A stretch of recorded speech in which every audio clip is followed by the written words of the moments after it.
Economy کو بھی G discuss کر لیتے ہیں. کل اسحاق ڈار صاحب بڑے غصے میں پریس کانفرنس کرتے نظر آئے اور لوگوں کو سارے ان کے اوپر غصہ ہے اور وہ پتہ نہیں کس پہ غصہ نکال رہے تھے. وہ عمران خان صاحب کو ذمہ دار ٹھہرا رہے تھے سارے معاملات کا, لیکن اصل کہانی یہی ہے کہ ڈالر کو کنٹرول کرنے جس طرح سے وہ آئے تھے اور جو کوشش بھی انہوں نے کی,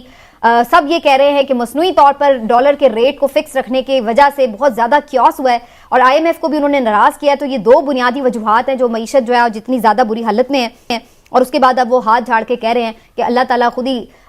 جو ہے سنبھال لے گا معیشت, اسی کے ذمے ہے اس کی پاکستان کی ترقی اور خوشحالی. ہلاری صاحب کیا ہی اچھا ہوتا نا اس اعترافی شکست کے بعد وہ پھر ریزائن بھی کر دیتے کہ جس کام کے لیے میں آیا میں نہیں کر سکا, چاہے اس کی وجوہات جو بھی تھیں, لیکن میں کر نہیں سکا تو میں ریزائن کرتا ہوں. یہ تو انہوں نے نہیں کیا ابھی تک. مگر سمینا آپ کو یاد ہوگا کہ پرائم منسٹر نے خود کہا تھا چند دن پہلے کہ میں خود نیگوشیٹ کروں گا آئی ایم ایف کے ساتھ, اور وہ ٹیم کو انہوں نے دعوت دی اور وہ ٹیم کے ساتھ انہوں نے نیگوشیٹ کیا. تو میں نے کہا یار وہ تو ایک جوائنٹ سیکرٹری وہ ٹیم کو لیڈ کرتا ہے, ہمارا پرائم منسٹر کہہ رہا ہے اس کے ساتھ نیگوشیٹ کرے گا, یہ کیا ہو رہا ہے ادھر.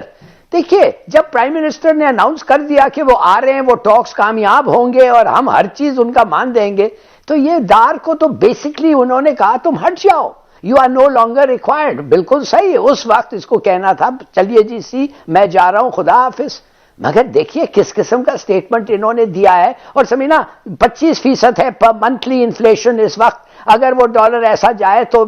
35% انفلیشن ہوگا نیکسٹ منتھ. یہ ایک کیٹاسٹرافک ایک اس قسم کا ڈیولپمنٹ ہے. انڈرسٹینڈ یہ کیا ہونے والا ہے. تو آپ بہتر جانتی ہے بجلی 84% اور 800 بلین روپیز جی ایس ٹی میں ریکور کرنا ہے. مائی گاڈ یہ کیا کر رہے ہیں اس ملک کے ساتھ. اور یہ دیکھیے انہوں نے ایسا دبا کے رکھا ہے ان کو کہ وہ کہہ رہے ہیں کہ ہم آئیں گے ہی نہیں, بات شروع نہیں کریں گے جب تک آپ یہ جو وعدہ آپ نے کیا یہ پورا نہیں کریں گے. اس لیے یہ ڈالر کو اس طریقے سے, اور پھر بھی جب ڈالر 53 گیا پھر 43 واپس آیا, رک گیا. کیوں؟ اس لیے انہوں نے پھر پیسے پھینکے اس کے پہ روکنے کے لیے. اب ان کا ٹیکٹک یہ ہے کہ اب جب آستے آستے اوپر بڑھنے دیں گے. They haven't let it float completely جو ان کا ایکچوئل وعدہ تھا. مگر چلیے دیکھتے ہیں کیا ہوتا ہے. کسی بھی ملک کی جو خارجہ پالیسی ہوتی ہے وہ کتنی مضبوط ہوتی ہے کتنی کمزور ہوتی ہے, اس کا انحصار اس ملک کی معیشت پر ہوتا ہے. جیسے کہ امریکہ اگر آپ کہیں تو سپر پاور ہے, اور اس کے سپر پاور ہونے کے پیچھے یہ وجہ نہیں ہے کہ ان کے پاس زیادہ نیوکلیئر ہتھیار ہیں یا ان کی فوج بہت بڑی ہے, وہ ڈیفینیٹلی وہ بھی بڑی ہے, لیکن جو اہم فیکٹر ہے کہ ان کی معیشت بہت بڑی ہے. کیونکہ آپ رینکنگ بھی دیکھ لیں تو اس وقت امریکہ کی جو معیشت ہے وہ پہلے نمبر پر ہے. اب چین جو ہے دنیا کی وہ طاقت ہے جو ایک نئی طاقت بن کر سامنے آ رہی ہے, اور اس کی بھی وجہ یہ ہے کہ وہ معاشی طور پر مضبوط ہو رہے ہیں. ہمارا پڑوسی ملک جو بھارت ہے وہ بھی اگر آپ دیکھیں تو بہت تیزی سے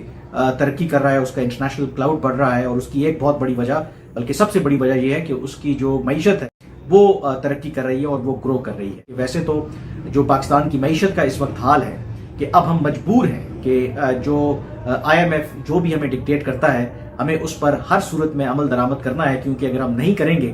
تو شاید پھر ہم دیوالیہ ہونے سے بچ نہیں سکتے. تو اسی طرح سے اگر پاکستان کے جو کئی مفادات ہیں اب ان پر ان کو سمجھوتا کرنا پڑ رہا ہے. یہ ہماری کمزور جو معیشت ہے جو اوور دا ایئرز ہم بار بار کشکول لے کر اپنے دوست ممالک کے پاس جاتے ہیں, مغرب کے پاس جاتے ہیں کہ ہماری مدد کریں, اس کا نتیجہ اب یہ نکلا ہے کہ جو پاکستان کے اہم جو فارن پالیسی آبجیکٹیوز ہیں یا پاکستان کے جو فارن پالیسی کے اعتبار سے جو اہم مفادات ہیں, اب پاکستان کو یہ کہا جا رہا ہے کہ ان سے بھی پیچھے ہٹا جائے. اور کشمیر جو ہے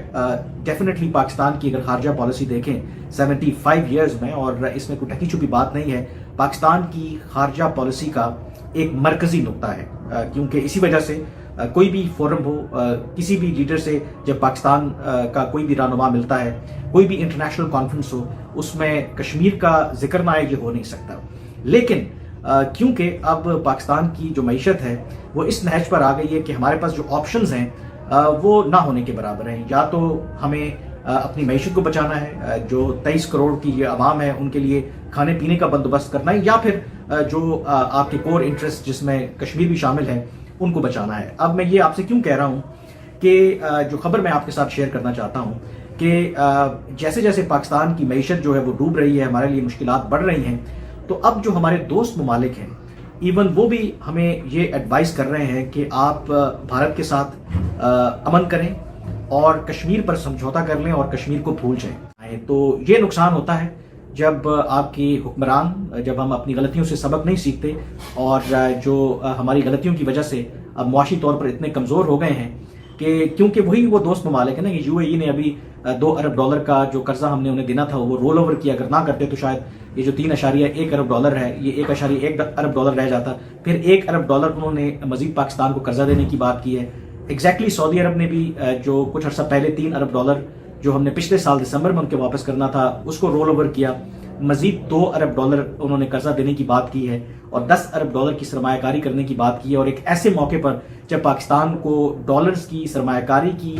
ان قرضوں کی اشد ضرورت ہے تو پھر پاکستان کے پاس آپشن کو بچتا نہیں ہے کہ وہ خاموشی سے اپنے دوست ممالک کی بات سنیں اور ان پر عمل کرتا ہے یا نہیں کرتا وہ ایک الگ بات ہے, لیکن یہ ایک فیکٹ ہے کہ کشمیر کے معاملے پر جو پاکستان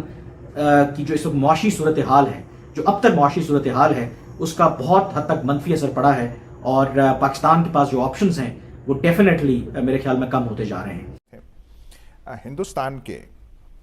جو فارن ایکسچینج ریزروز ہیں جو تصیب میری ہو سکتی ہے $600 بلین ہیں, کوئی ایک لیڈر ان کا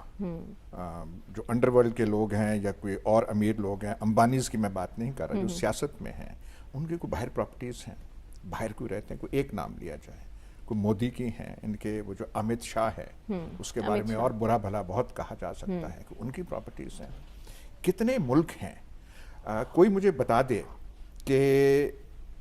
کوئی سابق سربراہ پریزیڈنٹ پرائم منسٹر لنڈن مے فیئر میں ایون فیلڈ اپارٹمنٹ جیسے میں رہتا ہوں, ہمارے سامنے یہ چیزیں ہیں, ہم پتہ نہیں اس قوم پہ کوئی